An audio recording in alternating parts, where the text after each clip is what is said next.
Մենք հասկացանք, որ Սամվել Սարգսյանի նման զորակցությունը Մայրաթոր Սուրբ Էջմիածնին այսօր վերածվեց քաղաքական հետապնդումների, որը իր մեջ կրում է իշխանությունների վերաբերմունքը։ Մենք այստեղ ենք վկայելու մեր սերը, մեր հավատարմությունը, մեր նվիրումը։ Այն մարդկանց, ովքեր կրում են այդ արժեքները։ Այստեղ եմ նաև, որ բերեմ, փոխանցեմ Ռուսաստանաբնակ 100,000-ավոր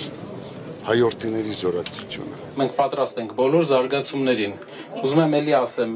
որովե քաղաքական